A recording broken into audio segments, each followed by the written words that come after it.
धन्यवाद प्रिय साथियों। आज हम एक्सरसाइज 13B की चर्चा करेंगे और इसके पहले आपने 13B का इंट्रो क्लास देखा, जैसे इसमें टाइप्स ऑफ एंगल के बारे में बताया गया था। अब उसके बिहेव पे हम इस एक्सरसाइज को करेंगे। तो 13B का पहला क्वेश्चन है यहाँ पे, state the types of each of the following angle. State the types of each of the following angle. जो दिया गया एंगल है यह किस प्रकार का एंगल है, ये कौन से टाइप का एंगल है, इसी को हमें बताना है। तो यहाँ पे देखिए, ये जो एंगल आपको दिख रहा है यह लगभग यदि हम प्रोटेक्टर से मापें,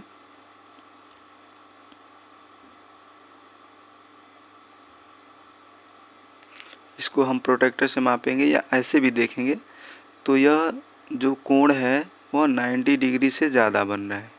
किससे ज़्यादा बन रहा है? 90 डिग्री से ज़्यादा बन रहा है और 180 डिग्री से कम। 90 डिग्री से ज़्यादा और 180 डिग्री से कम बन रहा है, इसलिए यह कौन सा एंगल होगा? ऑब्ट्यूज एंगल होगा। कौन सा एंगल कहलाएगा? तो ऑब्ट्यूज। पहले वाले में हम क्या आंसर लिखेंगे? ऑब्ट्यूज। Obtuse angle. दूसरा वाला देखिए, दूसरा वाला क्या कर रहा है? देखिए एकदम सीधी रेखा में ये 90 डिग्री का कोण बन रहा है। जब जिसमें 90 डिग्री का कोण बन रहा हो केवल, उसको हम क्या नाम से, किस नाम से बुलाते थे? Right angle. किस नाम से? Right angle.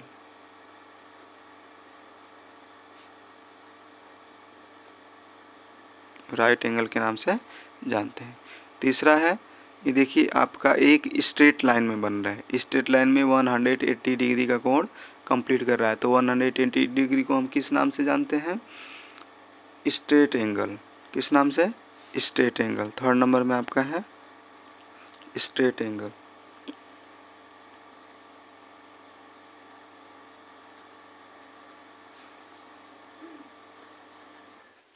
Straight angle. उसी तरह से इसका मान बता दीजिएगा। ये देखिए स्ट्रेट एंगल मतलब 180 डिग्री से यदि यह लाइन पूरी होती है तो यह आपका स्ट्रेट एंगल होता है, जिससे यह ज़्यादा है। तो यह कौन सा एंगल होगा? Reflex angle. इसको क्या लिखेंगे? Reflex angle. और ये स्कोर को देखिए, यह जो है 90 डिग्री से क्या है? कम है। 90 डिग्री से यदि एक लाइन इधर से खींचते हैं तो यह 90 डिग्री को कंप्लीट करता है। तो यह कोण जो है 90 डिग्री से क्या है? कम है। इसलिए यह कौन सा एंगल होगा? जो फर्स्ट नंबर बताए थे, एक्यूट एंगल। और यहाँ पे देखिए यह पूरा एंगल क्या कर रहा है? कंप्लीट हो रहा है। यहाँ से लेके ऐसे चारों तरफ इसका एंगल बन रहा है। इसका मतलब यह कौन सा एंगल है? Complete angle. कौन सा एंगल? Complete angle.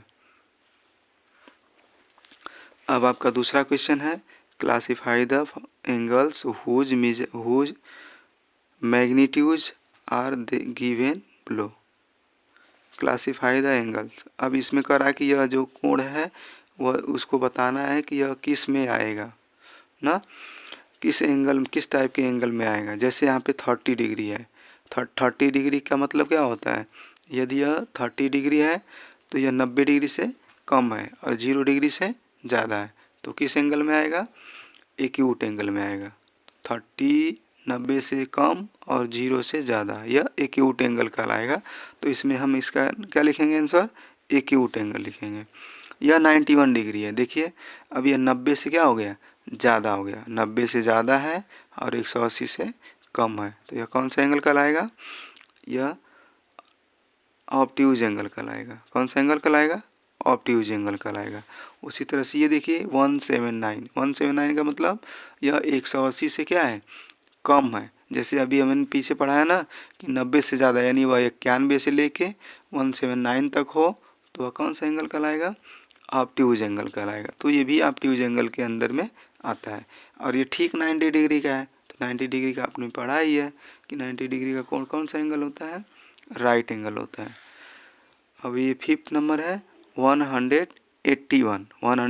81, यानी वह 180 से ज़्यादा। आपने क्या पढ़ा? 180 से ज़्यादा और 360 से कम हो तो वह एंगल क्या कहलाएगा? रिफ्लेक्स एंगल कहलाएगा। क्या कहलाएगा? Reflex angle. अब इसके बाद यहाँ देखिए 360 डिग्री, 360 डिग्री, यानी यह कोण पूरा 360 डिग्री का हो रहा है, जैसे यहाँ पे दिखा है फिगर में। तो इसको हम क्या बोलेंगे? कंप्लीट एंगल बोलेंगे। और इसको निकाल लीजिए, देखिए 90.5 है, यानी वह 90 से क्या है? थोड़ा सा ज़्यादा है। इसका मतलब यह कौन सा एंगल होगा? ऑब्ट्यूज एंगल होगा। उसी तरह से ये 15 डिग्री का है, तो 15 डिग्री को हम क्या बोलेंगे? यह 0 से ज़्यादा और 90 से कम है, इसलिए यह कौन सा एंगल होगा? एक्यूट एंगल होगा। यहाँ पे 0 डिग्री है, तो 0 डिग्री को हम क्या बोलते हैं? जीरो एंगल बोलते हैं। यहाँ पे देखिए 38.3 है, तो यह 90 से कम है और 0 से ज़्यादा है, तो यह कौन सा एंगल होगा? एक्यूट एंगल होगा। ठीक, उसी तरह से